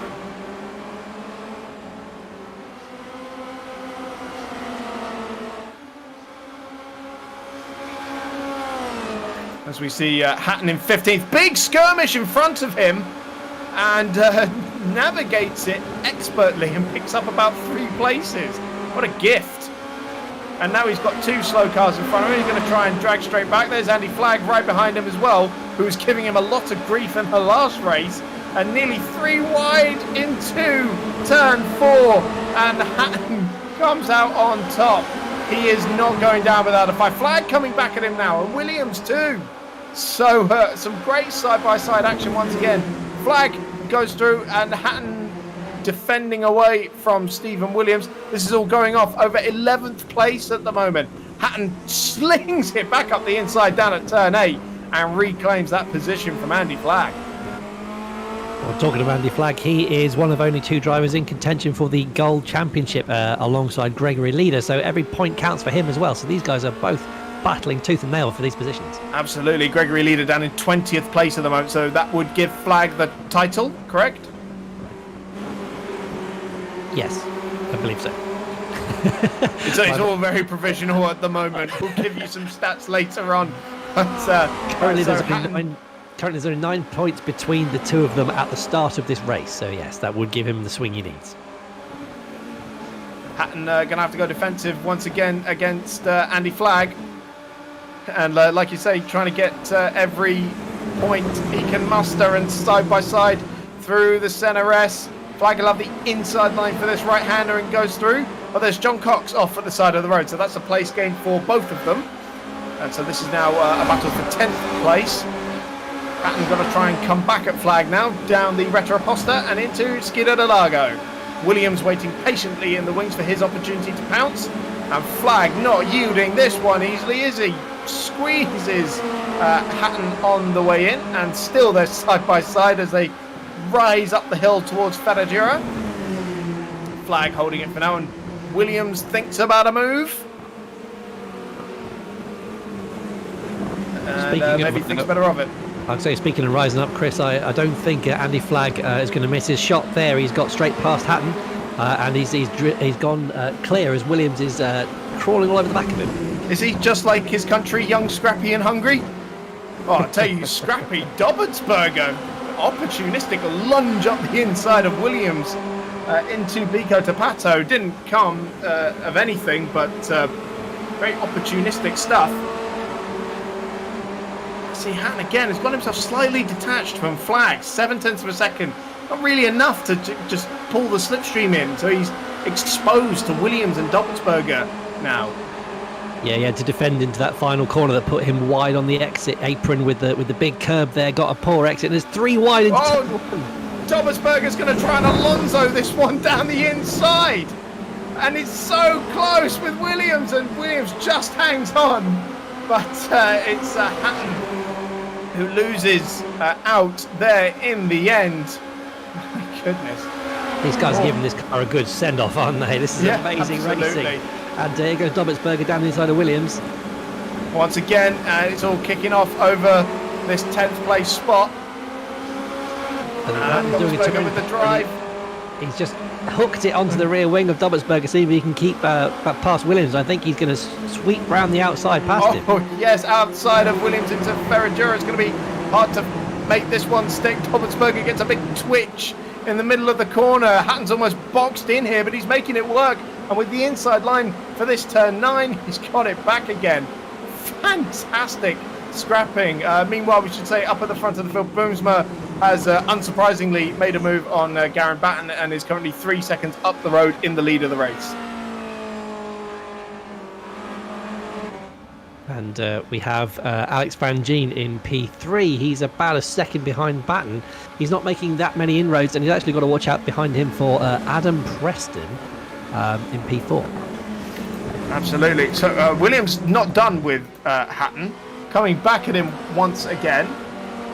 Just give you an update on Henny, by the way. He is in 24th place.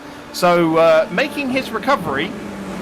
Plenty of cars tend to make it into the pits within the first couple of laps. So hasn't actually lost out too badly there.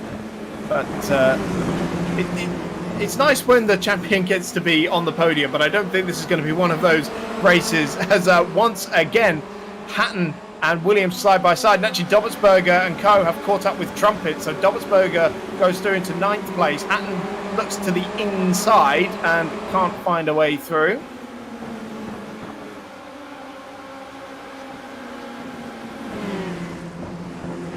Rising up through Ferragura once again. This has been some fantastic scrapping. We've still got 3 and a bit laps to go of this action.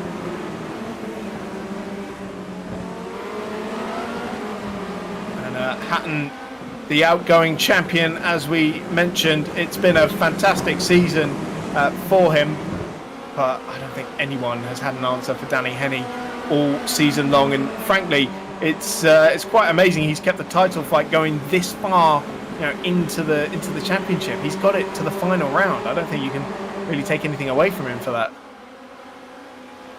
It's just that metronomic consistency. Hatton has just been in the fight at every single race, and we were saying earlier on that you can make one weekend work for you, but to get it to work across all the different types of tracks, we've been to so many different circuits, Chris, that you have to be a real all-rounder to make it here, and these two have just produced a phenomenal run, and they're having a bit of a scrap still, Chris. Yeah, Williams, nice double move on Hatton and Trumpets down into turn 1. Hatton got a little bit spooked, I think, as he practically brought it to a stop, and Drolsma now coming past him as well.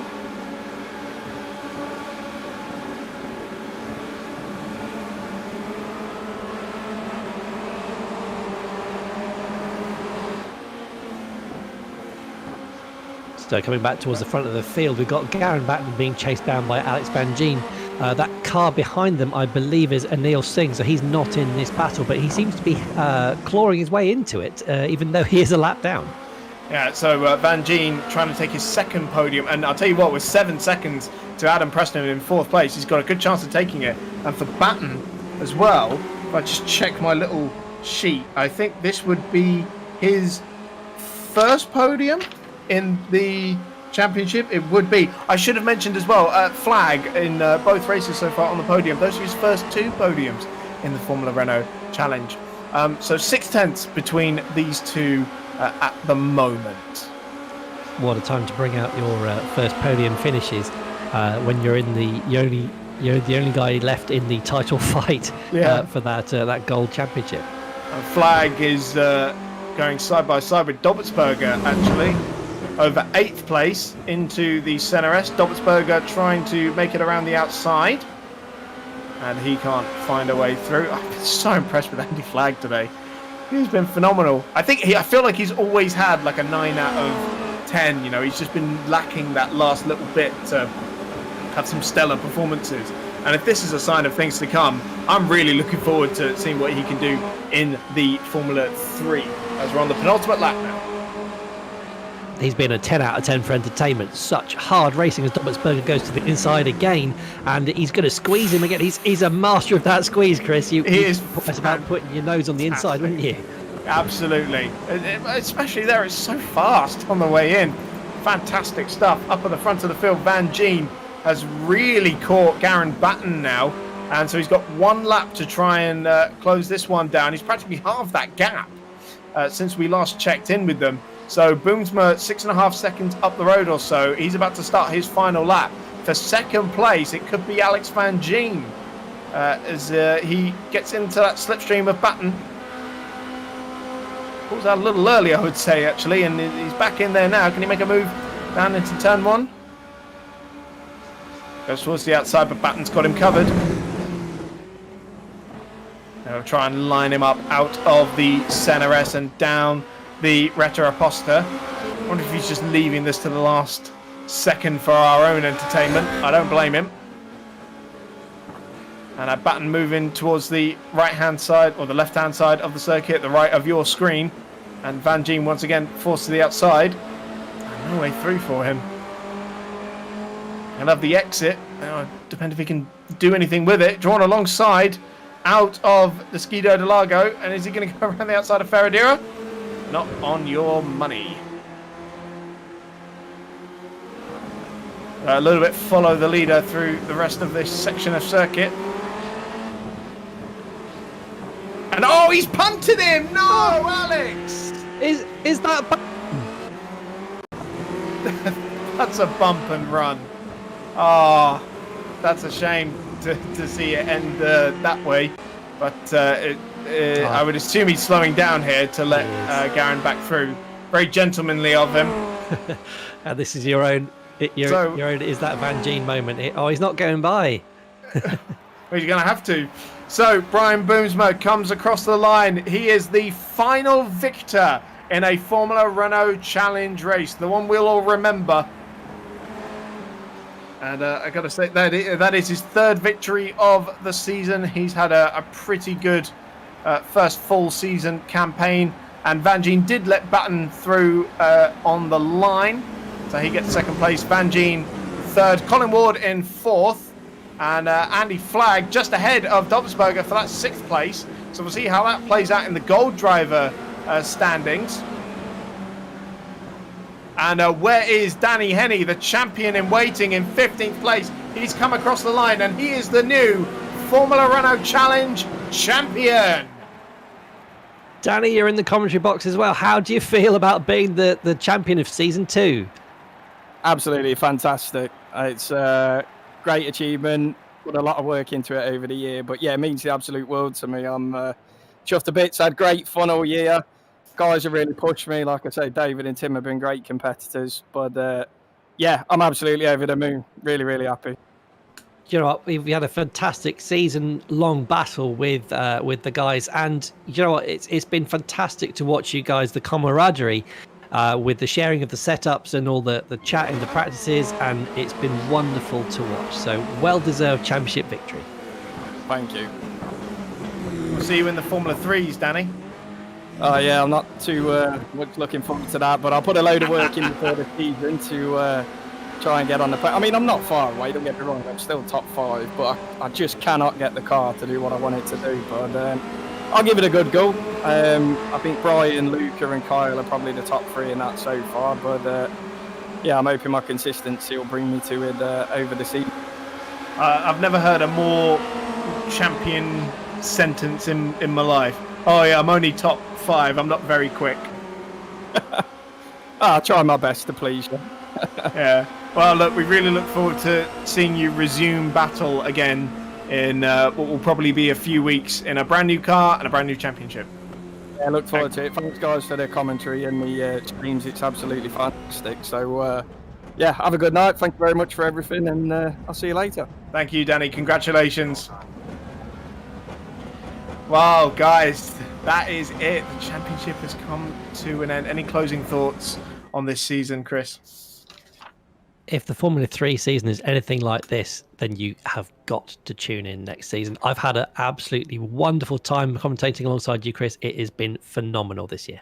Yeah, it's been great sharing a commentary box with you too, Chris. Our thanks, of course, to the admins of this championship, Richard Molden and Sam Watley, who do an incredible job of making this championship work. And, of course, my thanks to Steve Amy for the beautiful production that he has put on for this season. We're going to get out of here now. Chris is going to take you through the fun race, but for me, that is all, and we'll see you in the Formula 3 Challenge.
think of this as the year-end party.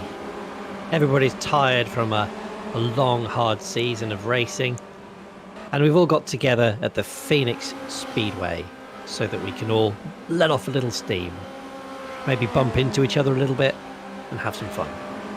This is Chris Catman Turner here, trying to take you through the rest of the evening relatively unscathed. What a night of racing we've had from Interlagos, with Danny Henney being crowned our Season 2 champion, with David Hatton putting in a wonderful performance to come in second, relinquishing his crown from last year.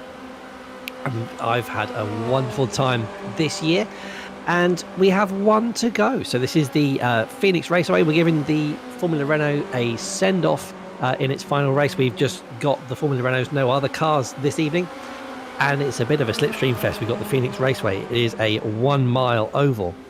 It was established in 1964 and has held NASCAR Cup Series and the Xfinity Series since then. It's only got 4 turns, and 2 of those are kind of amalgamated into one, so it's really a tri-oval, if I'm perfectly honest with you. And it's going to be a pretty interesting race. We've got damage turned off, so I'm expecting a bit of bump drafting, and a bit of spins, a bit of contact. And speaking of contact, let's get in contact with Spanners. Spanners, you looking forward to this one? No, ovals are terrible. I hear your son's pretty good at them. Well, I might be breaking all sorts of rules here, but I don't want my son to mess with my road license, so I let him do the practice sessions. And then, yes, he jumps on, he does the street stocks on occasion, and he's reasonable at them. Apologies if the iRacing police want to arrest me for that. Go get him out of bed, get him in the seat. So what is nice is that we're all in the same cars, we're all in the same liveries. We have loved these cars, but we've outgrown them, I think, as a series. And we can't wait to move on. This is a very fitting and lovely hurrah.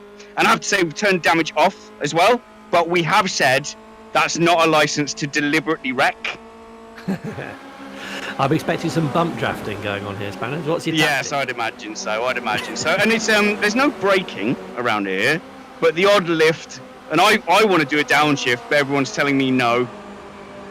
Oh, downshifts are for losers, man. Full throttle. Drag Molded in here, and he can tell you the justification for picking this. Where is Mr. Molden? I shall try and find him.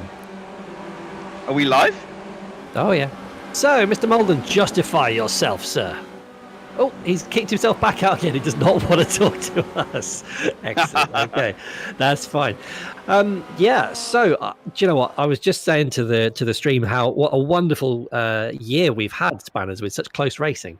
Oh, it's been amazing. And the thing with this series is there's fights all the way through. So even if you turn up to a track and go, oh, I'm just not feeling it this track, you know you can have a great battle in 20th or even 30th with respectful racers. And that's been the joy of this series. Email me spannersready@gmail.com if you're an iRacer and you want to get involved.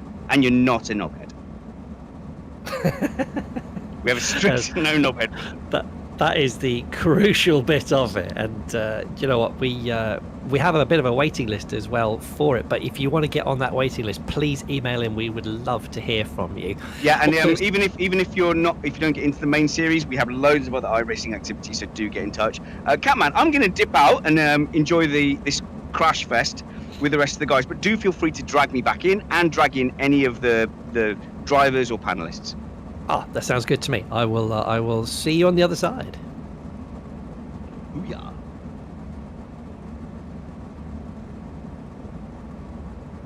So, we are just waiting on the pace car. We are lining up with Kyle Power on the pole position with Dubbertsberger and Boomsma just alongside and behind.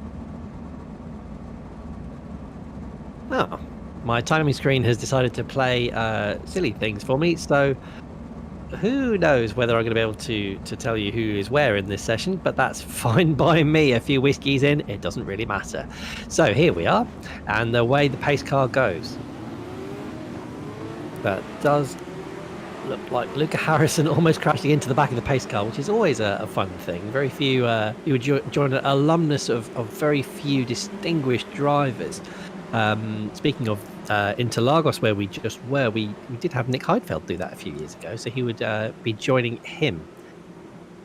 Now, I believe we will have 2 laps behind the pace car before we finally get underway.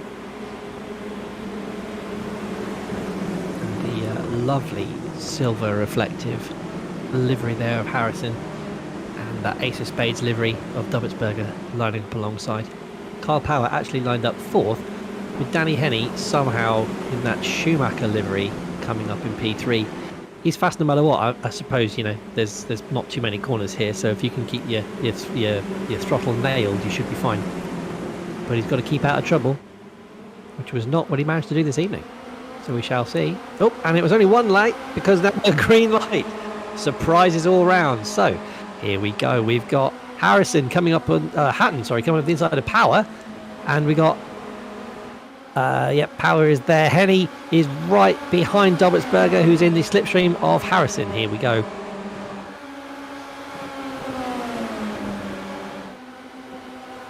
Just hugging that inside line there. It's very close. And Henny gets a good exit, and he's going to go side by side. One to the right and the other as well, really high. That's close to the wall. Dubbetsberger around the outside. But that tighter line just provided a little bit of fruit there. Henny all the way to the inside. There he goes. Just skipping across the grass a little bit. There's been a bit of bumping there. But I think Henny now has the inside line, and that is crucial on this circuit by the looks of things. Oh, and a little bit of a tap on the exit there. Harrison manages to keep it in a straight line. That was a little bit of a squirrely moment for him. And actually, if anything, that's given him a run on Henny. So the bump draft really does work here. And he still, though, manages to keep the high line, and that pays dividends for him as he manages to lock into P1. Hatton now becoming a threat in P4 with Kyle Power taking a high line above Boomsma. That is Harrison out, and he's taken a few cars with him. That is the danger of oval racing. So Henny, Dubbetsberger and Power are unscathed from that. We have Miguel Moreland in 5th, who's just been taken by Wingfield. So that took out a couple of key players in that one. And we now got a breakaway group of 3. So we've got Henny, Dubbetsberger and Power. Henny has got a little bit of a poor exit there, which means Dubbetsberger's right up behind him. And so the slipstream makes a big part in this race. Kyle Power looking menacing behind Wingfield and Moreland, and now Rosales as well, all side by side for P4.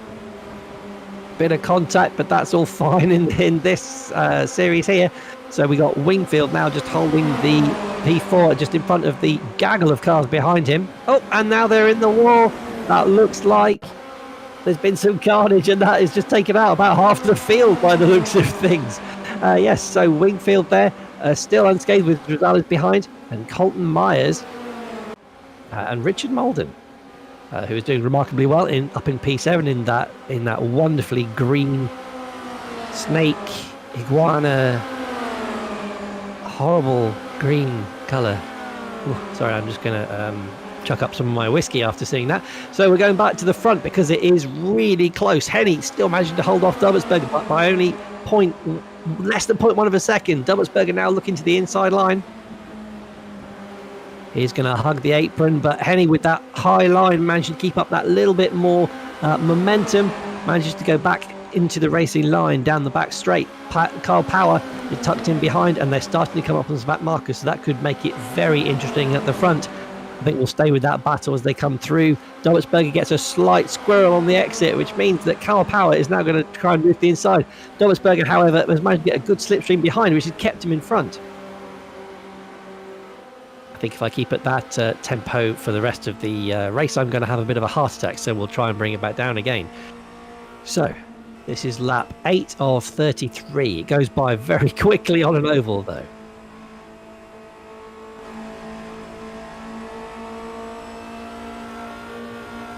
You always get the fast guys surfacing to the front, don't you? No matter what circuit we're looking at. And that was the wonderful thing about the Formula Renault series, is that we had, Watkins Glen was a slipstream fest, and we had Interlagos that was, had a technical section, and of course the wonderful Silverstone.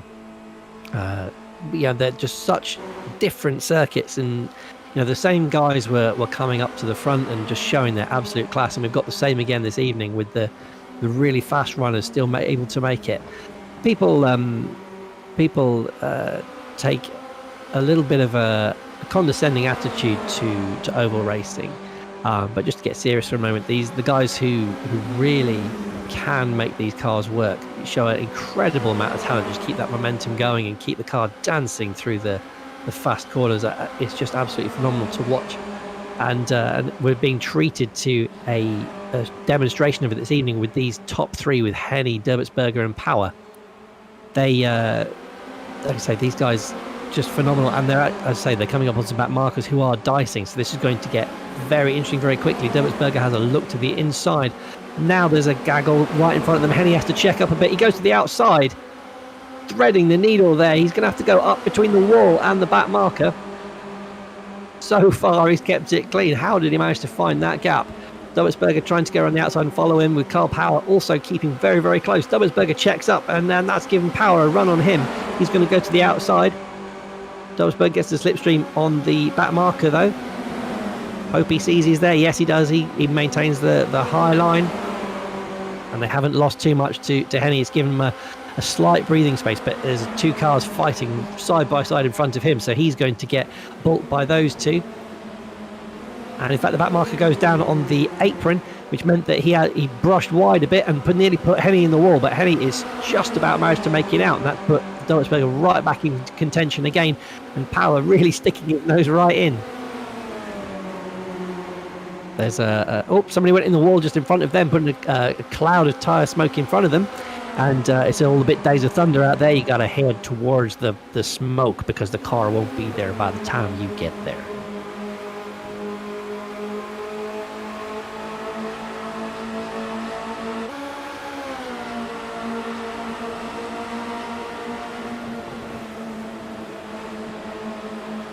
Derbitzberger looking very menacing there behind Henny, as that marker gives them plenty of room. Power's just dropped a car a length or two behind. Derbitzberger getting a great slipstream down on the inside. Doesn't quite make it. Henny shuts off that lane. We are now on lap 15 to 33, so nearing half distance. So far, these top three managing to keep it pretty clean. And there is that a competition caution that has been thrown? I think it is. Fantastic. So they're going to back up the pack. So we have Henny, Derbitzberger and Kyle Power. Behind them, I think we have James Wingfield, who's not that far behind. And of course, this is going to really bunch up the field. So I think we should try and get some of the panelists in here and see where we're at. So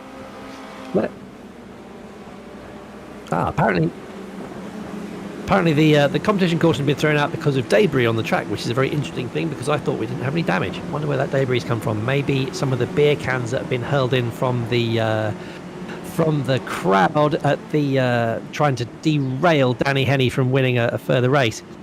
We've got Kyle Power in the commentary booth. Kyle, you are having a fantastic race up in P3. This is fascinating to watch. I didn't think I'd get so animated about an oval race, but here we are.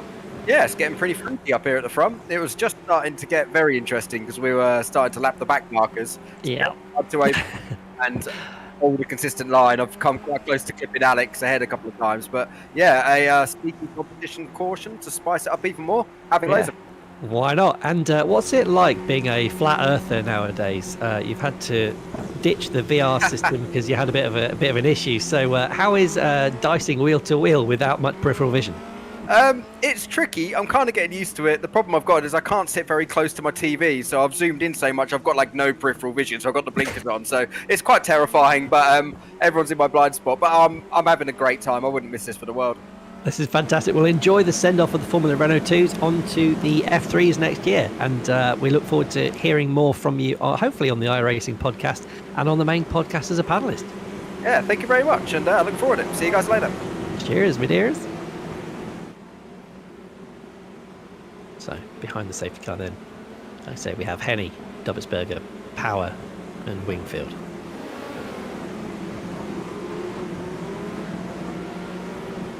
And we have Spanner. Extra tech time. We have Spanners back in the booth. So, how are you getting on there? So, that was a perfectly legitimate yellow flag. There was very dangerous debris on the track. Of course, when in a race with no damage, of course there was debris on the track. We were saying Now, don't bring facts into this. Facts are overrated. Fake news. It's actually been a really interesting race because I got behind Hatton at some point and I was like, oh my God, he's actually proper quick. And I've been staying in his tyre tracks and trying to do it properly. There is a skill to this, and it is very scary in VR, even with no damage. Like, it's an incredible experience.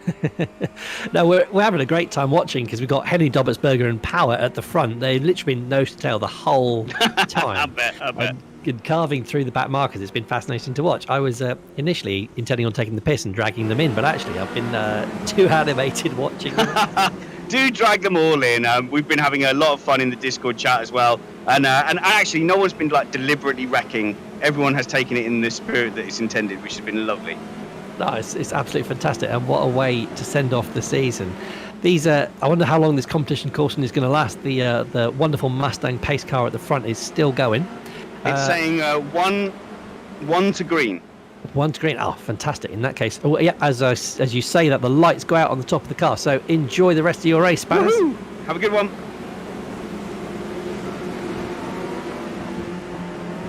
They're just coming down the back straight now, so we should be having that pace car going in fairly shortly. They're lining up 2 by 2 down the back straight, with Dobbertsberg getting very close to Henny, just keep putting the frighteners on him a little bit, see if they can get him in, and Carl Power right up there as well. Watch out for Wingfield, he's a fast guy, he's up on the outside lane. In goes a pace car. Henny gets a great jump there, and Dobbertsberger gets a little bit sidetracked from that, which means that Power is going to look to the inside. I don't think he's going to make it this time because Dobbertsberger makes use of that slipstream. In fact, Dobbertsberger gets a great tight line into that first corner. That means that he could be looking at see if he can get past Henny. Meanwhile, behind him, Carl Power is under pressure from James Wingfield. Nothing doing so far. In fact, Carl Power has dropped back a little bit. He's about half a second behind. Dobbertsberger, he gets a little bit high on the exit there. Means he's not going to make an indent this time. Wingfield going to the inside of Power.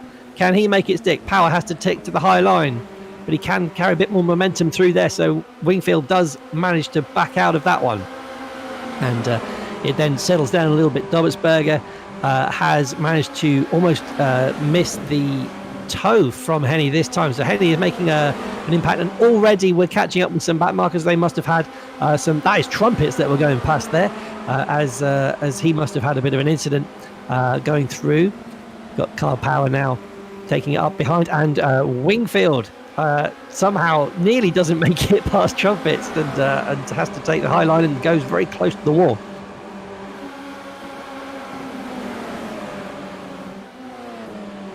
Carl Power again is running right in the slipstream of Dobbertsberger. This is a fascinating race between the top three here. I think they're starting to pull away again, and there's a spinner right in front, but luckily the three of them managed to avoid that incident. But I think Dobbertsberger did check up a little bit because Power's got a little bit of a run. He's going to the outside. There's no room there. There is no room there, Kyle. You watch out because that wall looms large on the outside. Dobbertsberger gets two wheels on the apron that puts him a little bit squirrel on the exit. Carl Power now switches to the inside. And Dobbertsberger gives him the squeeze. Just enough room there for two cars to go through in their lanes. Carl Power has to lift off the top, and there's cars everywhere in front of them, but somehow they managed to get through. That was astonishing there. Cars left and right, but the three of them have made it through. So we still have Danny Henning 6/10 ahead of Dobbertsberger and Power. Wingfield still in fourth, and in fact he is in the slipstream of one of the back markers, with Rosales trying to catch up as well. So they are by no means out of this race. They've got a bit of gap ahead of them now, so there's a chance to settle down. So yeah, it's Henny, Dobbertsberger and Power, all separated by a second. Then Wingfield, Rosales, who are side by side with Ed Shelley a little bit further back. So I think the top five have made a little breakaway group here. And if we run green to the end, so we have lap 26 out of 34, I think that's going to be. Oh, and Rosales, and he's tucked Wingfield at the back, but he's managed somehow, both of them, keep it on the black stuff and out of that big blue wall that was looming large on the outside. Wingfield must have been millimetres from that wall. but they somehow managed to stay pointing in the right direction in this race. Meanwhile, Carl Power goes to the inside of Domitzberger. There's cars left, right, and centre. They managed to split one of them. There's a car rolling in front of them, but they still avoid that. That was incredible. That was a flipping Jordan. I have no idea how they managed that.